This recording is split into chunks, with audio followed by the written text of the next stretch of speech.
Robert, yang bertugas sebagai asisten Chris, membuka pintu kantor untuk melapor. "Pak Chris, seseorang ingin menemuimu."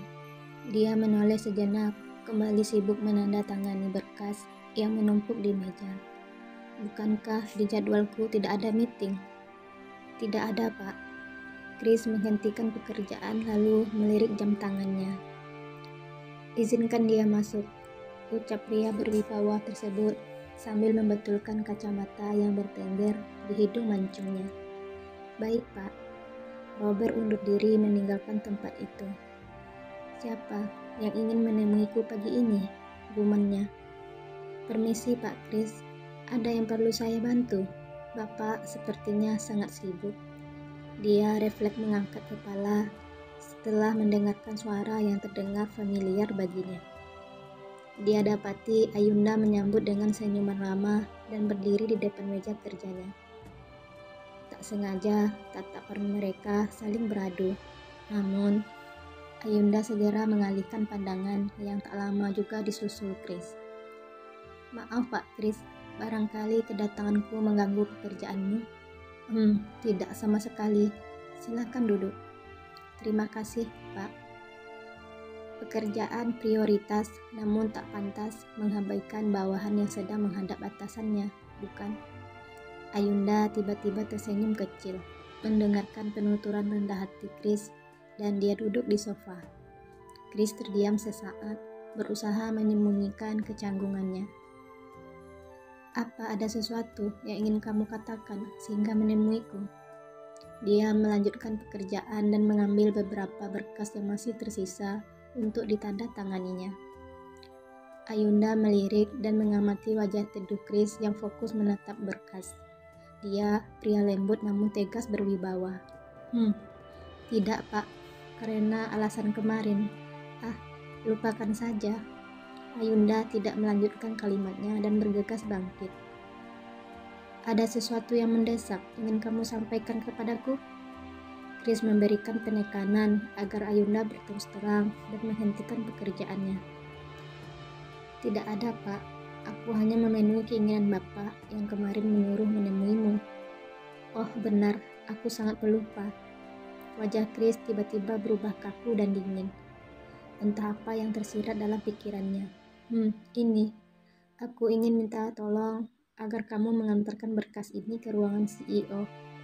Dia refleks mengambil beberapa maps untuk diberikan kepada Ayunda. "Baik, Pak Chris."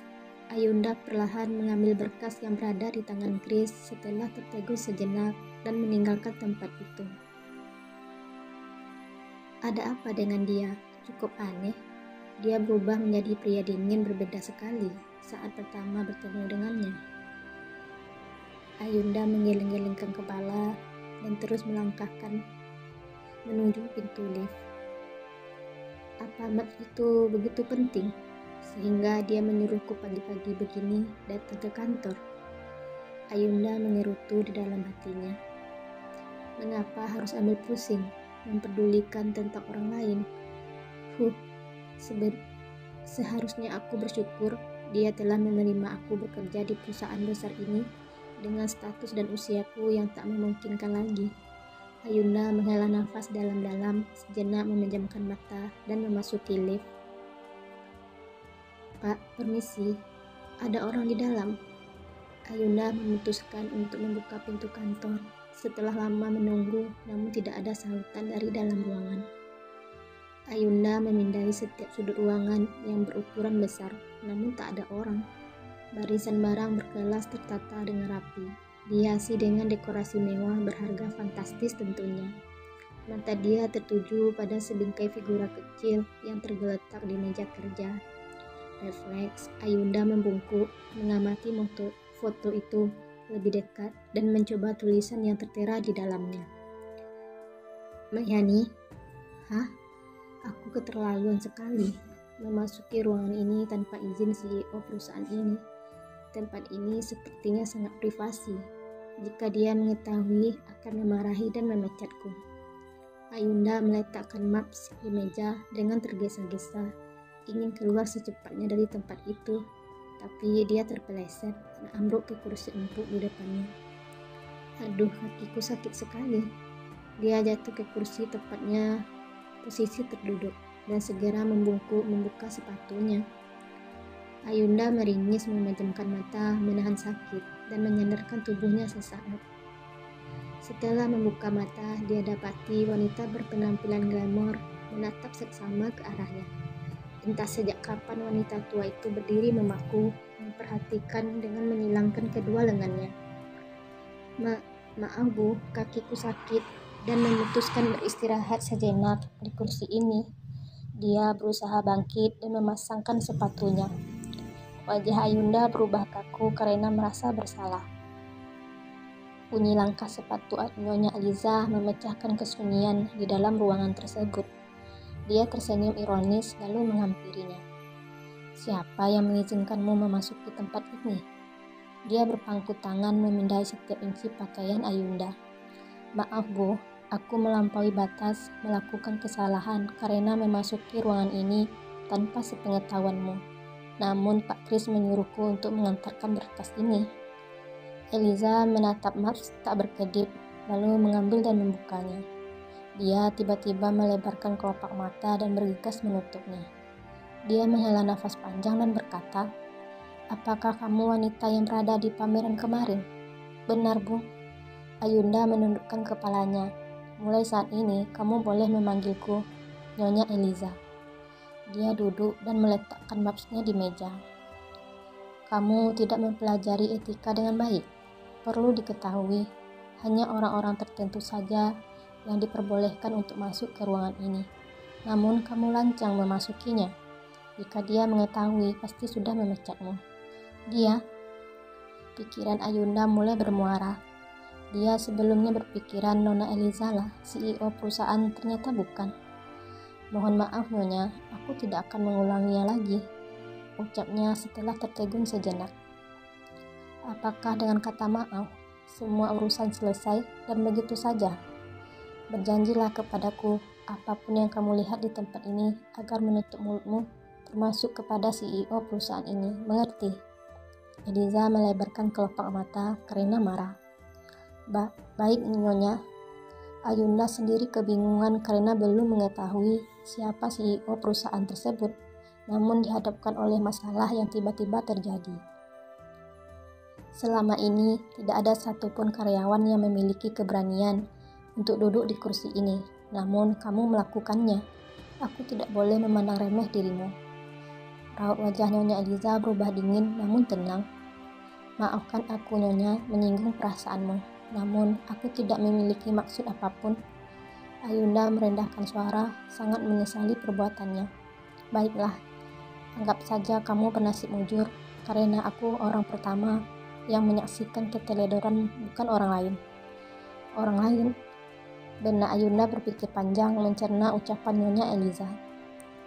"Bisakah kamu membantuku mengantarkan barang ini kepada rekanku?" Ayunda yang melamun refleks meraih maps di tangan Nyonya Eliza dan menundukkan kepalanya. "Baik Nyonya, lupakan masalah ini, aku anggap saja impas dengan kerja keras yang engkau lakukan kemarin untuk perusahaan ini. Namun, jika kamu mengulangi kesalahan lagi, aku tak segan-segan memberikan pelajaran kepadamu." "Baik, terima kasih Nyonya. Silakan temui Kris untuk menemanimu mengantarkan berkas itu." "Baik Nyonya." Gerak-gerik Ayunda tak luput sejenak pun dari penglihatan Nyonya Eliza. Kris merasakan perbedaan mood Ayunda setelah kembali dari kantor CEO. Dia mencoba memecahkan kesunyian di dalam mobil tersebut. "Bagaimana menurutmu bekerja di perusahaan ini? Apakah menyenangkan?" Ayunda merespon dengan anggukan kecil, memilih menutup diri, tidak banyak bicara.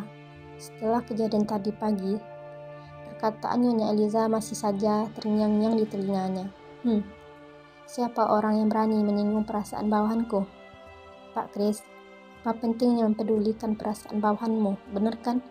Mohon maaf sebelumnya telah merepotkanmu." Ayunda menahan nafas dan melepaskannya perlahan. Dia memilih mengabaikan tatapan Kris kepadanya. Kris meremas setir mobil, entah benda apa yang menyayat hatinya. Dia tiba-tiba merasakan nadanya terasa perih. "Aku menyinggungnya?" "Pak Kris, terima kasih telah mengantarku Kita sudah sampai di tujuan dan mohon maaf selalu menyibukkanmu. Ayunda menekan tombol pintu dan keluar dengan tergesa-gesa tanpa menunggu respon dari Chris. Ayun, Nona Ayunda. Chris bergegas bangkit mengejar Ayunda. Hah, kenapa aku memanggil namanya? Chris menggelengkan kepala dan menyusul Ayunda. Nona Ayunda. Pak Chris, apakah Anda memanggilku? Ayunda membalikkan badan menyaksikan Chris yang mengejarnya. Iya, kamu tadi mengatakan selalu merepotkanku. Bagaimana jika sebaliknya aku yang merepotkanmu? Chris mengurai senyum tipis dan berharap Ayunda memberikan tanggapan yang positif. Apa yang kamu lakukan di tempatku? Refleks Chris dan Ayunda bersamaan menoleh ke sumber suara yang tiba-tiba mengalun di telinga mereka. Excel melangkah santai gaya opa Korea, memasukkan kedua tangan ke dalam saku celana dan mengenakan kacamata hitamnya. Sementara tubuh six-pack dia terbalut kemeja berwarna putih, dengan sebagian kancing baju terbuka menampilkan belah-belah otot di dadanya. Nona Ayunda, lupakan saja. Aku hanya ingin memberikan map ini. Kamu meninggalkannya di mobil dan orang yang ingin kamu temui sudah datang. Oh, terima kasih Pak Chris. Baiklah, aku akan menunggumu di mobil. Berhenti. Siapa yang memerintahkanmu dan wanita ini untuk menemuiku? Chris menghentikan langkah dan membalikkan tubuhnya. Dia memandang tenang kepada Excel dan berkata, Nyonya Eliza, kamu boleh duluan pergi. Aku nanti akan menyuruh pembantu di rumahku untuk mengantarkan wanita ini. Tapi, kamu tidak pantas memerintahkan karyawan pulang dengan pembantu. Diam, apa kamu membantahku? Chris menarik nafas panjang dan menoleh sejenak kepada Ayunda. Baiklah Pak, jika itu maumu. Chris dengan berat hati memutuskan meninggalkan tempat itu. Pembantu? Ayunda melebarkan kelopak matanya. Dia sedikit jengkel mendengarkan penuturan pria di depannya. Sementara Excel secepat kilat merampas maps yang berada di tangannya. Aku tak menginginkan orang lain menyentuh barang milikku, mengerti? Tatapan Excel berubah tajam diiringi seringaian aneh. Next episode, apakah yang akan dikatakan Chris kepada Ayunda? Apakah yang akan terjadi jika Excel mengetahui ketertarikan Chris kepada Ayunda?